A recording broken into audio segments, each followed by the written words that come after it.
Hi everyone, it's lovely to have you here and to join you with this fireside talk with the Oversight Board or Meta's Oversight Board. This is Muna Shtaya. I'm Hamlet's Advocacy and Communications Manager, and I'm really glad to join you in this closing session for today at the second day of PDAF, the Palestine Digital Activism Forum. As you may know, this year's theme is Undoing Digital Discrimination Against Palestinians. Was basically inspired by the human rights due diligence that was published last year, based on Meta's Oversight Board recommendation on conducting human rights due diligence on how Meta is moderating the Arabic Palestinian content versus how they are moderating the Israeli Hebrew content. And for this, we are joined by two brilliant speakers. The first one is Nighat Dad, and Nighat is a Pakistani lawyer and a member of the Oversight Board, which since 2020 has been working to better protect freedom of expression on Meta's platform by making principled, independent decisions about important pieces of content. She is also the founder of the Digital Rights Foundation, a charity organization focused on cyber harassment, data protection, and free speech online in Pakistan and South Asia. And my second brilliant speaker is Cynthia Wong. She is the Vice President of Policy and Content Review at the Oversight Board of Meta, an independent organization working to protect freedom of expression and other human rights online. Prior to this, she served as the Director of Human Rights at Twitter and as a Senior Internet Researcher at Human Rights Watch. She also worked at the Center of Democracy and Technology, including as the director of the Global Internet Freedom Project. So join me in welcoming our speakers. Hi Nighat, hi Cynthia. For the first, hey, I hope all is going well, and I hope you are ready and excited as much as we are. Well, I'm going to start with this fireside talk, just like for those who, among us or among our audience, who don't know the board that well. Can you quickly tell us a little bit more about it, your work, and why you decided to join the board based on your two different capacities? And I think I'm going to start with Nighat. Nighat, would you like to take the lead? Please Yeah. go ahead. No, thank you so much, Mona. It's really great to be here today. As previously, I also attended the same conference, and it's really funny you ask about joining the board.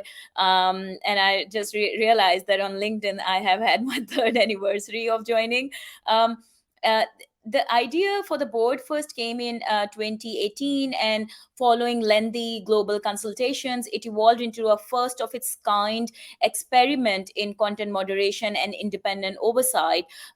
It was born out of a realization that no company could be no one company could be charged with settling issues like this on its own. And that's that what happened online was all too often spilling into and having negative impacts offline, from bullying, harassment, and misogyny to incitement to violence during conflicts and times of crisis. Um, it's been an interesting time, although naturally not without its challenges. We have learned a lot on the way as a board. The need for greater transparency and the impact for this can have has been central to our work. By continuously pushing for this, I believe we are starting to improve the online experience for many users on the platform.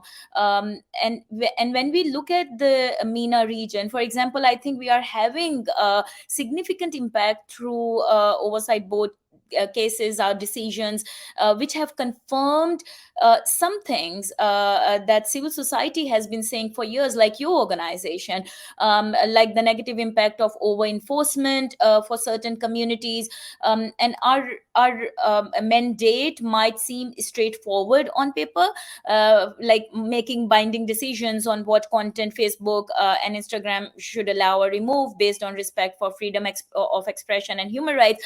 But it's never easy to decide when, and indeed if someone's right to free expression should be impacted, to ask questions about how to properly balance between voice and safety, for instance. Arguably, this is different in every situation and requires a real appreciation for regional and local context. For this reason, the board was designed not only to be independent of Meta, but to better represent the billions of people who use its platform. Our 23 board members come from all over the world, including places like India, Pakistan, like myself, Egypt, Yemen, which have traditionally been poorly represented in companies' decision-making process. And my personal motivation, to be very honest, is to join the board was actually this: to have a voice on the table where we can, where the decisions have actual impact on the policies of a platform, and which directly impacts communities, marginalized groups in our region especially. Thank you so much. Cynthia, would you like to take the floor? Absolutely. Thank you so much, Mona, for having us. And thanks, Nagat. I think you really described the board's foundation very well. As someone who came in a little more recently than 3 years ago, I just joined 6 months ago now, I've been incredibly impressed by how the board has evolved from essentially an experiment in content governance to an organization that has been not afraid to have teeth and really clearly has serious long-term ambitions in terms of pressing Meta to improve its practices when it comes to content moderation. Like you said in the introduction, my background is in both digital rights and the role of companies in protecting rights. And I've done that work from the perspective of both as an external NGO advocate at Human Rights Watch, but also as someone who's worked inside of a company like Twitter, trying to get Twitter to also do better. And I've really appreciated the board's constant efforts to press Meta to disclose more about its practices, and more importantly, take into account local context when applying its policies globally. Through our cases, the board has really asked critical questions about content moderation and made a number of significant recommendations about how Meta could improve, especially on behalf of communities that, as Nagat says, have traditionally been unrepresented within the decision-making structures of Meta. Even though I have had an insider view of how companies like Meta and Twitter approach human rights and content moderation, it's still undeniable that companies still often seem like black boxes from the outside. There's just a lot that we still don't know. And what has really struck me about the board's efforts so far is the sheer amount of information that the board has been able to make public about Meta's operations and practices. And because of that, there's now a wealth of information available to researchers and advocates and policymakers that just wasn't public before. And so we hope and believe that our work can support a range of communities in holding social medias accountable and to really ask those really important and difficult questions. Wonderful, thank you so much. And I'd like to quickly ask you if you can guide us into the difference between, or introduce us to the difference between your casework and your decisions, and then the policy advisory opinion and what these are, because we're going to discuss those like based on like the relationship to the Palestinian cases that have been like ongoing with the oversight board for the past like year, or no, 2 years maybe or so. And I don't know who wanna take the floor, but like we need, this is very quick questions, so maybe Cynthia, if you would like to start. Yeah, I can maybe talk a little bit about our standard casework, and perhaps Nagat could talk a little bit about our policy advisory opinions and what that looks like. So at its core, what the board was designed to do was to give users another ability to appeal Meta's content enforcement decisions to an independent entity that then had the ability to compel Meta to either restore or remove content depending on the appeal. And that's precisely what we do. So once you exhaust your appeals on Meta's platform, so say Meta takes down a piece of your content, or you've flagged something and Meta says, no, we don't think this violates the content, and you appeal to Meta, once you've exhausted those appeals, you can then take an appeal to the Oversight Board. This could be related to one of your own posts, or it could be related to someone else's. It could be related to multimedia, so photo, video, and the like. Meta should be alerting users to your right to appeal to the Oversight Board. But if you want to find out more, there's lots of information on our website that we can share around how that process works. We do receive quite a number of appeals. We receive over 1 million user appeals a year.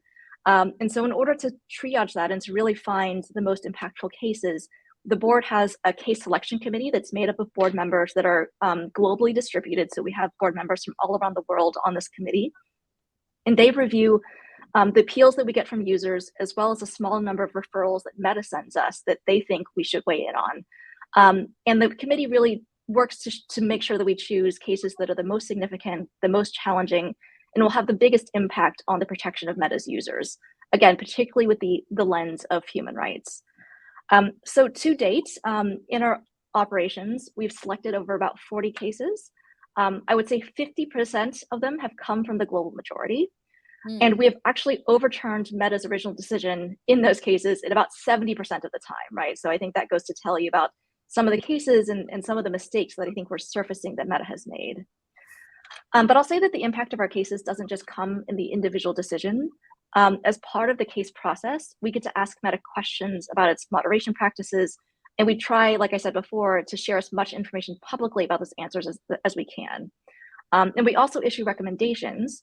In addition to the decision of whether to leave up or take down a post, we make recommendations on how Meta could improve moderation practices and perhaps prevent any mistakes that they've made going forward. And so far, we've made about 200 recommendations. I will note the recommendations part of what we do isn't binding, but Meta has promised to implement the majority of them in full. And this is something we actually track independently and report on a quarterly basis. So if you see our transparency reports, we actually explain, here are the recommendations we've made, and here's what Meta has or has not done. And we think that these recommendations and the transparency really add value to the existing broader work of content moderation. So I thought I might highlight a few things that might be helpful to understand kind of how we work. So for example, in one case, we told Can you do that quickly, because we still have too many questions, and this should be a quick introduction. Yeah, so for example, we told the company to give more detailed notification to users when their content is restricted based on a formal government request, because we think that users ought to know when state actors are trying to restrict their content, right? And I guess one last thing I'll say, and then I'll stop. The role of civil society groups is really crucial in developing our recommendations, right? So as part of our process, we actually invite civil society and anyone really to provide comments on the cases that we're hearing to make sure that we're getting the right expertise, especially regional expertise, right? And in many cases, NGOs submit ideas for recommendations as part of that process. And in a lot of cases, many of our proposals really echo or build upon, right, this much broader work of the community of civil society that's been working on these issues. Thank you. Nigat, would you like to briefly mention what is a policy advisory opinion? Yeah, very quickly. From time to time, we also do really deep dives into broader processes, policies, and community standards of the platform, something we call policy advisory opinion. So unlike cases which can come from users, these are only referred to us by Meta, although the board has the ability to reject them also. So we have reviewed 3 to date, and I'll just talk about one because of the shortage of time. So one, regarding the sharing of private residential address information. In this opinion, the board issued recommendations on privacy policies, doxing, and the protection of political speech, which resulted in Meta ending a loophole which allowed publicly available private addresses to be shared more widely, something that better protect at risk communities like women, LGBTQ, individuals, journalists, and activists. And then there's one which we actually deliberated on that one for a very longer period, like more than a year. It was regarding Meta's X-check system. This found that the system which governs how content by VIP users was being treated, allowed violating content was often left up for days and sometimes weeks and months while it awaited enhanced review. So the board said that the system was not designed nor implemented in a manner that meets Meta's stated human rights commitments and companies' values. So to comply with these and prevent over-enforcement, it should be structured substantially differently, with Meta no longer providing extra protection to certain users selected largely according to business interests. So we actually sort of challenge their class system within the platform as well. Splendid. Thank you so much for this quick intro. And now let me dive more into the Palestinian context.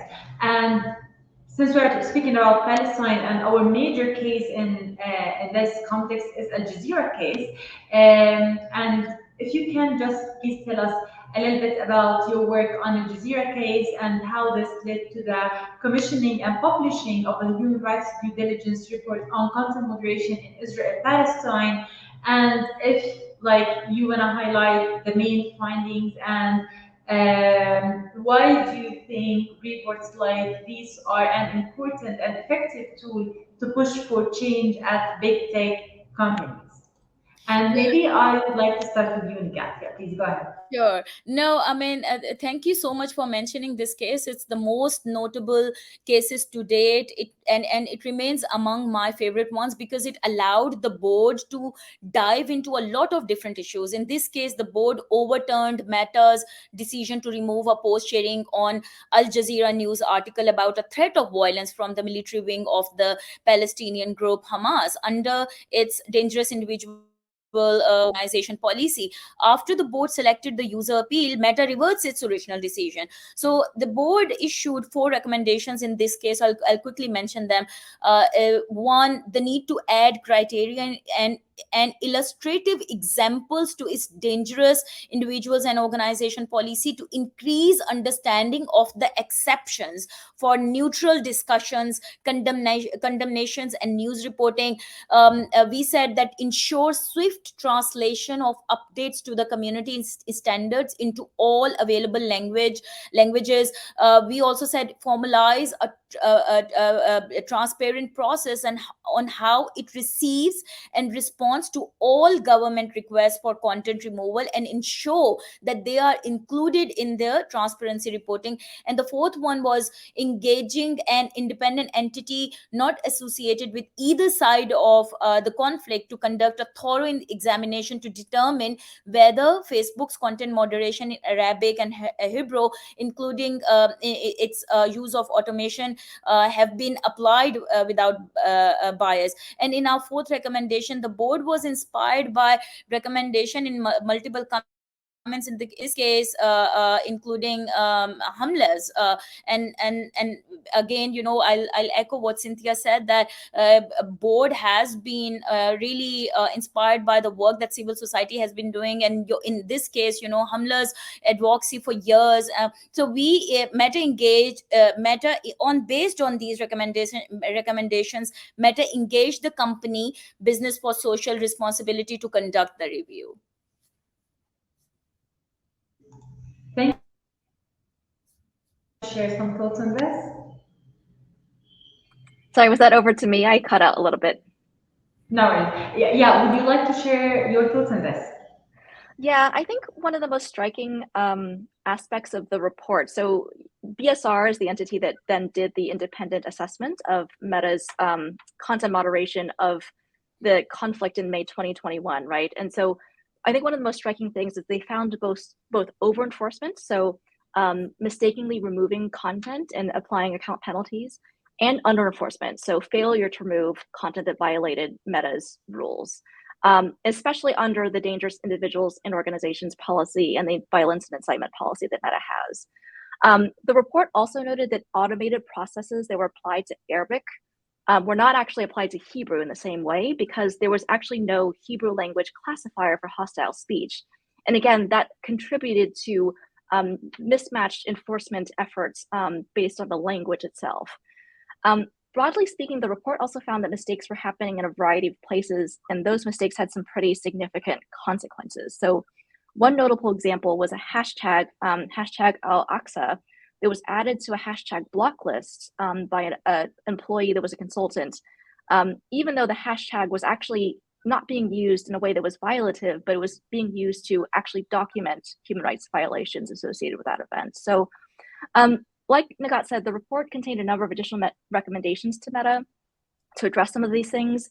The board isn't really tracking necessarily the implementation of the recommendations that came from the BSR's report because it's a third-party report, but we are expecting updates from Meta in the coming months, and we're really looking to see if they're taking on board some of these very long-standing concerns and issues being raised about disproportionate enforcement based on language and lack of regional context.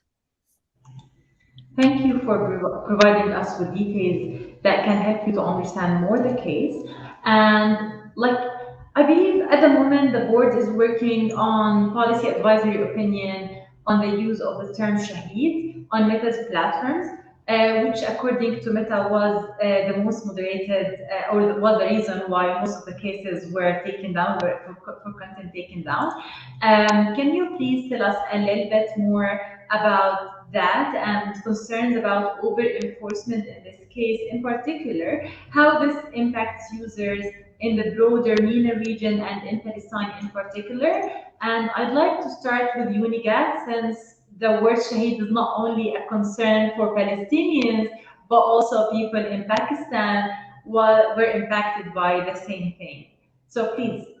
Yeah, no, absolutely. In submitting the policy advisory opinion to the board, Meta admitted that the word shaheed accounts for more removals under the community standards than any other word. And despite shaheed being an Arabic word, as you mentioned, that it is used in several languages across the globe, from MENA region to South Asia, from West Africa to Bahasa, Indonesia, and we don't know exactly what it means for this to be the most moderated word, but we do know that this case is about not just the policy itself, but the automated tools Meta is using to enforce the policy. So at present, Meta's current enforcement practices rely on an English translation of the word shaheed as martyr.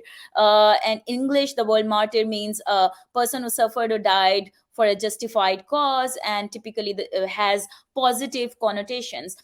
So on its platforms, Meta prohibits organizations or individuals that proclaim a violent mission or are engaged in violence in having a presence. It also prohibits praise words of such individuals and entities.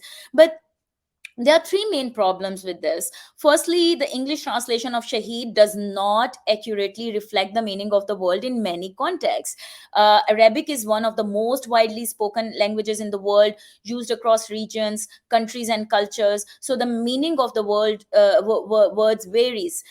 Secondly, it is likely that the Arabic content moderation remains imprecise, with stakeholders previously telling us that content is being removed if it refers to people as shaheed and mentions a designated individual organization in the same post, even if this has no relationship to their use of the term. This has been particularly noted in places like Lebanon and Palestine, where reporting on banned entities like Hezbollah and Hamas are widespread. I would also say, in South Asia as well, the conflicts that we are seeing have been going on for years. And the third thing is that there is currently no newsworthiness exemption for the term, even in otherwise neutral news reporting, with Meta enforcing a blanket ban, something that Meta admits has caused it to remove at scale presumably benign content, like a reporter referring to a place or institution named after a designated individual with the word shaheed, or otherwise neutral news reporting. So of course there are legitimate security concerns here. Diligence is absolutely necessary, and safety is and must remain a priority, but according to international human rights standards, freedom of expression can only be limited to protect other rights and other legitimate interests. And as an organization dedicated to promoting freedom of expression, and that's the approach of the board that we take to that's why we will review things carefully and aim to strike a balance, and how and what approach would best align with Meta's human rights commitments by keeping people safe while minimizing enforcement errors and respecting freedom of expression. And we expect this policy advisory opinion to be released later this year. Do you have any sneak peek on when? Well, later this year, I don't exactly have time frame, but hopefully in coming months. Okay, thank you. Cynthia, would you like to share some thoughts on this?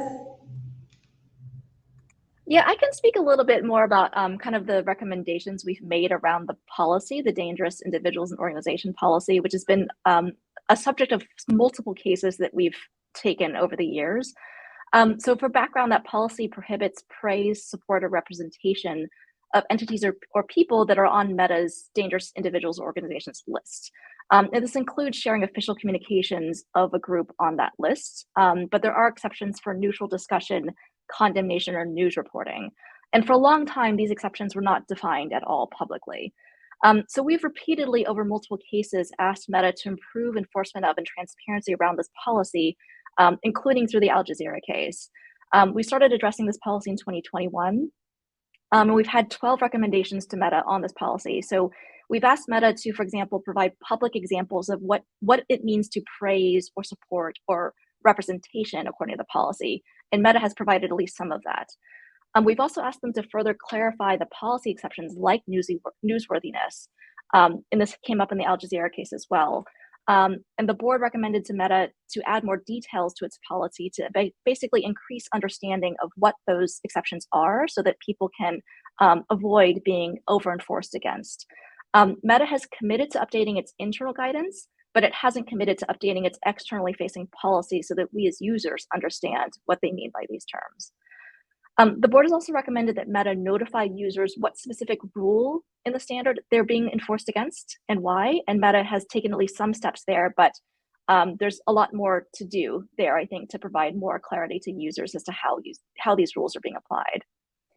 And finally, we've asked Meta to introduce changes to some of the policy's rationale, so it very clearly reflects the framework for human rights and freedom of expression, right? So there's still a lot to do on that front.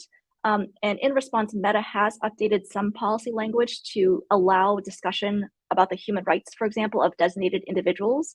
But again, a lot more to do. Meta has, even though we've asked before, they still refused to make public its full designated individuals and organizations list, despite our recommendations and despite really high. Yes, it was leaked, yes, but it's not. They have not officially released it. Despite the very high public interest value, I think, in it. So we're also asking Meta to include, again, just more transparency reporting data on how often it's making enforcement errors, for example, under this policy, especially broken down based on language and region and geography, right? So there's a lot more we can really be doing and pushing for in terms of understanding how this policy may or may not be harming human rights and how we can improve that. Is there anything regarding the appeal, like appealing the being designated to the dangerous organizations and individuals list that you want to share with us at this stage?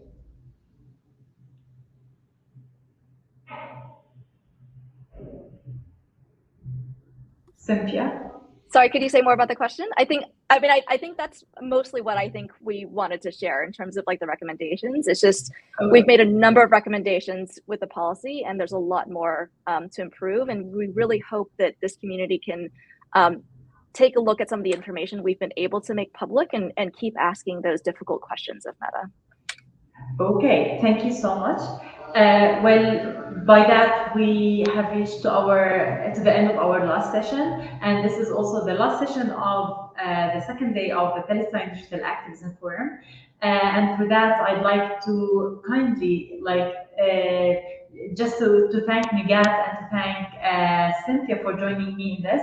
And there's a special thanks to Cynthia, who was ready to join us to replace Khaled, who was also supposed to join us for an urgent circumstances. He wasn't able to make it. So thank you so much for both of you, and we're looking forward to enhance our collaboration and to make more fair and free and just digital space through working and collaborating with the Oversight Board and other civil society organizations to have a longer term change on Meta's policies. Thank you so much and have a lovely weekend. And now off to you, Lama and Alicia. Thank you.